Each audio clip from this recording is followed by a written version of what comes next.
مولا علی ته لو قد آین من مات منکم لوهلتم ولسمعتم واطعتم. او کسانو اوړونو کاش تاسې هغه شیونه لیدلی چې کوم کسان مردگان خپلو سترګو سره کسي. کوم کسان من مات منکم چې تاسو نه څوک مړه شوي دي هغوی خپلو سترګو سره چې کوم کسي هغوی سترګو نه پردې ختم کیږي هغوی کسي.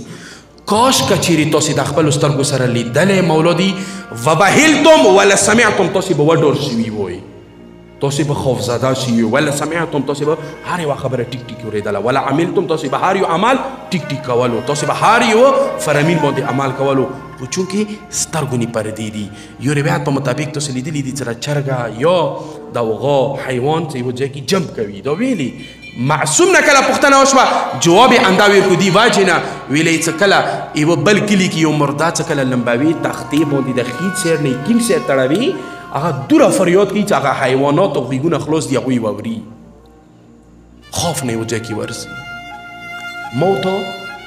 دا یو حکمت دی فلسفه دی د خدای که چیرې موږ تاسې غوږونه خو خلاص وی یوه انسان به بل انسان ته غسل و کفن نه ویر کړی